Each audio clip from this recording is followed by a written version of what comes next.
നമസ്കാരം, ദിയാസ് കിച്ചൻ എരുമുലയ്ക്ക് സ്വാഗതം. ഇന്ന് ഞാൻ തയ്യാറാക്കാൻ പോകുന്നത് വളരെ ഹെൽത്തി ആയിട്ടുള്ള റെസിപ്പിയാണ്. ഓട്സ് ഉത്തപ്പവും കൂടെ തന്നെ നാളികേരം ഒന്നും ചേർക്കാതെ വളരെ സിമ്പിളായിട്ട് തയ്യാറാക്കാൻ പറ്റുന്ന ഒരു ചട്നിയാണ്. എങ്ങനെ തയ്യാറാക്കാമെന്ന് കണ്ടു നോക്കാം. അതിനായി കുറച്ച് കാര്യങ്ങൾ പൊടിച്ചെടുക്കണം. അതിന് വേണ്ടിയിട്ട് മിക്സിയുടെ ചെറിയ ജാറിലോട്ട് 1/2 കപ്പ് ഓട്സും അതേ അളവിൽ തന്നെ 1/2 കപ്പ് റവയും കൂടെ ഇട്ട് കൊടുക്കുന്നുണ്ട്. റവ വറുത്തതാണെങ്കിലും വറുക്കാത്തതാണെങ്കിലും കുഴപ്പമില്ല. നമ്മൾ സാധാരണ ഉപ്പുമാവൊക്കെ ഉണ്ടാക്കുന്ന റവയാണ്. ഇവ രണ്ടും നന്നായിട്ടൊന്ന് പൊടിച്ചെടുക്കണം. ഒട്ടും തരിയൊന്നുമില്ലാതെ നല്ല ഫൈൻ പൗഡറായിട്ട് പൊടിച്ചെടുക്കുക. ഇതുപോലെ നല്ല ഫൈൻ പൗഡറായിട്ട് പൊടിച്ചെടുക്കണേ. പൊടിച്ചെടുത്തത് ഒരു ബൗളിലോട്ട് മാറ്റാം. നമുക്ക് മിക്സ് ആക്കാനൊക്കെ അത്യാവശ്യം പാകത്തിനുള്ള ബൗളിലോട്ട് ഇത് മാറ്റുന്നുണ്ട്.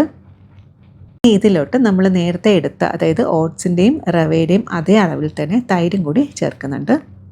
ഇനി ഇതിലോട്ട് ആവശ്യത്തിന് വെള്ളം ഒഴിച്ചതിന് ശേഷം ദോശമാവിൻ്റെയൊക്കെ ഒരു കൺസിസ്റ്റൻസിയിൽ നന്നായിട്ടൊന്ന് മിക്സാക്കി എടുക്കുക. മിക്സ് ആക്കുമ്പോൾ സ്പൂൺ ഉപയോഗിക്കുന്നതിനെക്കാട്ടിലും ഇതുപോലത്തെ ഒരു വിസ്ക് ഉണ്ടെന്നുണ്ടെങ്കിൽ കുറച്ചും കൂടി ഈസി ആയിരിക്കും. അല്ലാന്നുണ്ടെങ്കിൽ ഇതെല്ലാം കൂടി ഒന്നും കൂടി ഒന്ന് മിക്സിയിൽ ജാറിലിട്ടൊന്ന് അടിച്ചെടുക്കുകയാണെങ്കിൽ കുറച്ചും കൂടി ഈസി ആയിരിക്കും കേട്ടോ. ഞാനിപ്പോൾ ഇങ്ങനെയാണ് ചെയ്യുന്നത്. ഇതിൽ വെള്ളം ചേർക്കുമ്പോൾ ആദ്യമേ ഒരുമിച്ച് വെള്ളം ചേർക്കാതെ കുറച്ച് കുറച്ച് വെള്ളം ഒഴിച്ചിട്ട് വേണം ഈ ഒരു കൺസിസ്റ്റൻസിയിലാക്കി എടുക്കേണ്ടത്. അറൗണ്ട് ഒരു 1 മുതൽ 1.25 കപ്പ് വെള്ളം ആവശ്യമായിട്ടുണ്ട്. അങ്ങനെ നമ്മുടെ ബാറ്റർ റെഡി ആയിട്ടുണ്ട്.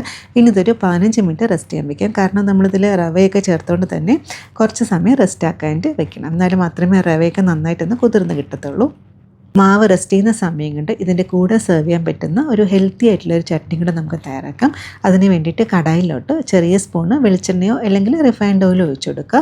എണ്ണ നന്നായിട്ട് ചൂടാകുമ്പോൾ ഒരു ഇടത്തരം സവാള ഇതുപോലെ റഫായി കട്ട് ചെയ്തത് ചേർത്ത് കൊടുക്കുക. ഇനി സവാള ഒരു 2-3 മിനിറ്റ് ഒന്ന് വഴറ്റിയെടുക്കുക. അതായത് സവാള ഒരു പച്ച ചുവ മാറുകയും വേണം, ചെറുതായിട്ടൊന്ന് സോഫ്റ്റായിട്ട് കിട്ടുകയോ വേണം, അത്രേ വേണ്ടുള്ളൂ.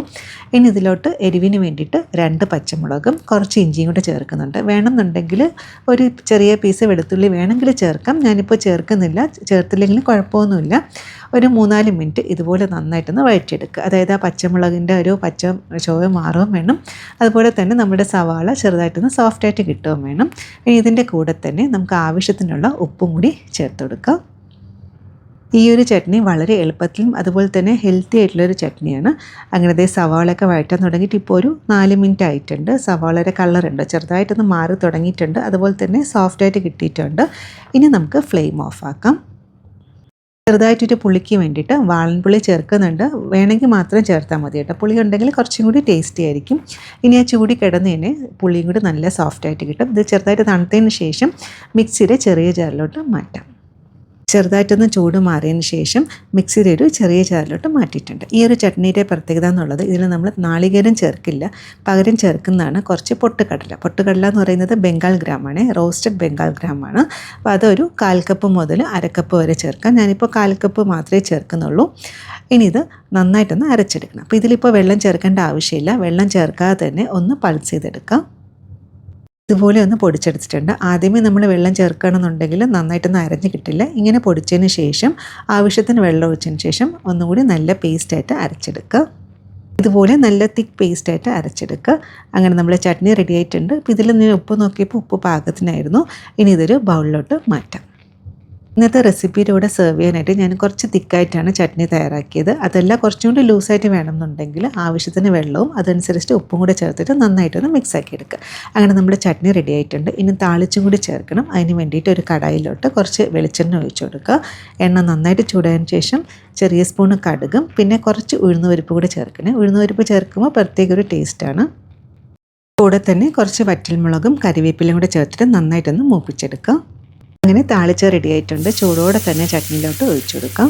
ഒരു ചട്നി നിങ്ങൾക്ക് ഇഷ്ടപ്പെട്ടു, എന്ത് ഈസി ആയിട്ട് തയ്യാറാക്കിയത്.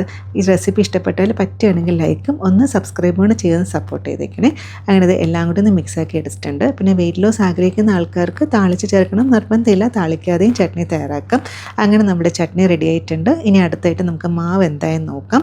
അങ്ങനെ റെസ്റ്റ് ചെയ്യാൻ വെച്ചിട്ട് മാവ് ഇപ്പോൾ ഒരു 15 മുതൽ 20 മിനിറ്റ് ആയിട്ടുണ്ട്. മുന്നത്തെക്കാട്ടിലും മാവ് കുറച്ചും കൂടി കട്ടിയായിട്ടുണ്ട്. കാരണം നമ്മളിതിൽ റവ ചേർത്തുകൊണ്ട് തന്നെ ഇരിക്കുമ്പോൾ കുറച്ചും കൂടി ഒന്ന് കട്ടിയാകും. ഇനി ഇതിലോട്ട് നമുക്ക് കുറച്ചും കൂടി വെള്ളം ചേർത്ത് കൊടുക്കാം. വെള്ളം കൂടെ ചേർത്തതിന് ശേഷം ഒരു ദോശമാവിൻ്റെ ഒരു കൺസിസ്റ്റൻസിയിലാക്കി മിക്സാക്കി എടുക്കുക. ഇന്ന് നമ്മൾ തയ്യാറാക്കാൻ പോകുന്നത് ഓട്സ് കൊണ്ടുള്ളൊരു ഊത്തപ്പമാണ്. അതുകൊണ്ട് തന്നെ നമ്മൾ ഓട്സ് മാത്രം ചേർത്ത് കഴിഞ്ഞാൽ അതിൻ്റെ ടെക്സ്ചർ ശരിയാവണമെന്നില്ല. അതുകൊണ്ടാണ് കുറച്ച് റവയും കൂടെ ചേർത്തത്. ഇനി ഇതിലോട്ട് ആവശ്യത്തിന് ഉപ്പും കൂടെ ചേർത്തതിന് ശേഷം നന്നായിട്ടൊന്ന് മിക്സാക്കി എടുക്കുക. അങ്ങനെ ബാറ്റർ റെഡി ആയിട്ടുണ്ട്. നമ്മൾ തയ്യാറാക്കാൻ പോകുന്ന ഊത്തപ്പം സാധാരണ ഊത്തപ്പം തയ്യാറാക്കുന്നതിനെക്കാട്ടിലും ഒരു ഈസി മെത്തേഡാണ്. ഒരു ബൗളിലോട്ട് കുറച്ച് ഉള്ളി ഇതുപോലെ കട്ട് ചെയ്ത് ചേർത്ത് കൊടുക്കുക. അതേ അളവിൽ തന്നെ ക്യാരറ്റ് ഗ്രേറ്റ് ചെയ്തത് ചേർക്കുന്നുണ്ട്. ഒരു ചെറിയ പീസ് ടൊമാറ്റോ അതിൻ്റെ സീഡ് കളഞ്ഞതിന് ശേഷം അതും കൂടി ചേർത്തെടുക്കുക. ടൊമാറ്റോ വേണമെങ്കിൽ മാത്രം ചേർത്താൽ മതിയാകും. കൂടെ തന്നെ എരിവിന് ആവശ്യമായിട്ടുള്ള പച്ചമുളക്, ചെറുതായിട്ട് ചോപ്പ് ചെയ്ത മല്ലിയിലയും കരിവേപ്പിലയും രണ്ടും കൂടി ചേർക്കുന്ന പ്രത്യേക ഒരു ടേസ്റ്റാണ്. ഇനി ഇതിലോട്ട് ഒരു നുള്ളു ഉപ്പും കൂടി ചേർത്തതിന് ശേഷം നന്നായിട്ടൊന്ന് മിക്സാക്കി എടുക്കുക. ഇങ്ങനെ റെഡിയാക്കിയതിന് ശേഷം ഊത്തപ്പം ഉണ്ടാക്കുകയാണെങ്കിൽ വളരെ ഈസിയാണ്. അല്ലെങ്കിൽ നമ്മൾ സാധാരണ ബാറ്റർ ഒന്ന് നിരത്തിയതിന് ശേഷം ഉള്ളി, ക്യാരറ്റ്, അതുപോലെ തന്നെ ടൊമാറ്റോ ഒക്കെ ഓരോന്നായിട്ടല്ലേ ഇങ്ങനെ സ്പ്രെഡ് ചെയ്ത് കൊടുക്കുന്നത്. അപ്പോൾ അതിലൊരു ഈവനായിട്ട് കിട്ടണം എന്നില്ല. ഇങ്ങനെ റെഡിയാക്കുകയാണെന്നുണ്ടെങ്കിൽ ഈവനായിട്ട് നമുക്ക് സ്പ്രെഡ് ചെയ്യാൻ പറ്റും. ഇങ്ങനെ ഇത് റെഡിയായി കിട്ടിയിട്ടുണ്ട്. ഇതൊന്ന് മാറ്റി വയ്ക്കും. ഒരു നുള്ളു ഉപ്പ് ചേർക്കാൻ മറക്കരുതേ. അങ്ങനെ എല്ലാ കാര്യങ്ങളും റെഡി ആയിട്ടുണ്ട്. ഇനി നമുക്ക് ഓട്സ് ഊത്തപ്പം തയ്യാറാക്കാം. അതിന് മുന്നേ മാവിലോട്ട് ഒരു നുള്ള് ബേക്കിംഗ് സോഡ ചേർക്കണേ. ബേക്കിംഗ് സോഡ ചേർത്താൽ കുറച്ചുകൂടി സോഫ്റ്റായിട്ട് കിട്ടും.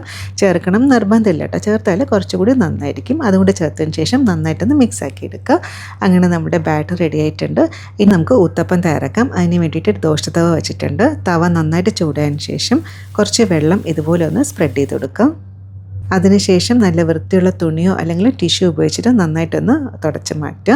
ഇനി നമ്മൾ റെഡിയാക്കി വെച്ചിരിക്കുന്ന ബാറ്റർ ഒന്നുകൂടി നന്നായിട്ടൊന്ന് മിക്സ് ആക്കിയതിന് ശേഷം നമ്മൾ സാധാരണ ദോശ നിരത്തുന്ന കണക്ക് നിരത്തി കൊടുക്കുക. ഒത്തിരി അങ്ങ് വലുതാക്കി നിരത്തേണ്ട ആവശ്യമില്ല. നമ്മൾ സാധാരണ ഒരു കുട്ടി ദോശയൊക്കെ തയ്യാറാക്കില്ല അതുപോലെ നിരത്തി കൊടുക്കുക. അതിനുശേഷം നമ്മൾ തയ്യാറാക്കി വെച്ചിരിക്കുന്ന ഒരു കൂട്ടുണ്ടല്ലോ അത് ഇതുപോലെ ഒന്നിങ്ങനെ വെച്ചിട്ട് ഒന്ന് സ്പൂൺ വെച്ചിട്ട് ചെറുതായിട്ടൊന്നിങ്ങനെ പ്രസ് ചെയ്ത് കൊടുക്കുക. ഇങ്ങനെ ചെയ്യുന്നത് എന്തിനാണെന്ന് വെച്ചാൽ മാവിൽ ഈ കൂട്ട് നന്നായിട്ട് ഒട്ടിപ്പിടിച്ചിരിക്കാൻ വേണ്ടിയിട്ടാണ്. ഇനി ഇതിലോട്ട് ഒന്നുകിൽ നെയ്യോ അല്ലെങ്കിൽ എണ്ണയോ ഒന്ന് ഇതുപോലെ ഒന്ന് സ്പ്രെഡ് ചെയ്ത് കൊടുക്കുക. ഒരു ലിഡ് വെച്ചിട്ടൊന്ന് അടച്ചു കൊടുക്കുക. അന്നേരം നമ്മൾ ഇതിൽ ചേർത്ത ഒരു ഉള്ളിയും അതുപോലെ തന്നെ ക്യാരറ്റൊക്കെ കുറച്ചും കൂടി ഒന്ന് സോഫ്റ്റായിട്ട് കിട്ടും. ഒരു 2 മുതൽ 3 മിനിറ്റ് അടച്ചു വെച്ചിട്ടൊന്ന് വേവിച്ചെടുക്കാം. അടച്ചിട്ട് ഒരു 2 മിനിറ്റ് ആയിട്ടുണ്ട്. ഇപ്പോൾ തന്നെ നല്ലൊരു മണം വരുന്നുണ്ട്. ഇനി ഇത് മെല്ലെ നമുക്ക് തിരിച്ചിട്ട് കൊടുക്കാം. ഇത് അടച്ചു വെക്കേണ്ട ആവശ്യമില്ല. അടുത്ത സൈഡും 2 മുതൽ 3 മിനിറ്റ് നന്നായിട്ടൊന്ന് മുരിച്ചെടുക്കാം. അങ്ങനെ നമ്മുടെ ഓട്സ് കൊണ്ടുള്ളൊരു ഊത്തപ്പം റെഡി ആയിട്ടുണ്ട്. ഇനി ഇതൊരു പ്ലേറ്റിലോട്ട് മാറ്റാം. അങ്ങനെ ഓട്സ് ഊത്തപ്പം റെഡി ആയിക്കൊണ്ടിരിക്കുകയാണ്. ഈ ഒരു അളവിൽ ഒരു 6 മുതൽ 7 ഊത്തപ്പം നമുക്ക് തയ്യാറാക്കാം. ഓട്സ് ഊത്തപ്പം റെഡി ആയിട്ടുണ്ട്. ഇത് ബ്രേക്ക്ഫാസ്റ്റ് ആയിട്ടോ ഡിന്നറായിട്ടോ ഒക്കെ നമുക്ക് സെർവ് ചെയ്യാൻ പറ്റും. ഇതിൽ ധാരാളം ഫൈബർ കണ്ടൻറ്റ് അടങ്ങിയിട്ടുണ്ട്. അതുകൊണ്ട് തന്നെ വെയിറ്റ് ലോസ് ആഗ്രഹിക്കുന്ന ആൾക്കാർക്കും ഡയബറ്റിക് പേഷ്യൻസിനും വളരെ നല്ലതാണ്. റെസിപ്പി ഇഷ്ടപ്പെട്ടാൽ ഫ്രണ്ട്സും ഫാമിലിയായിട്ടൊക്കെ ഒന്ന് ഷെയർ ചെയ്തുകൊണ്ട് സപ്പോർട്ട് ചെയ്യണേ. പറ്റുന്ന പോലെ സന്തോഷിച്ചിരിക്കുക. ഇതുപോലെ വേറെ റെസിപ്പി ആയിട്ട് കാണാം. Thank you.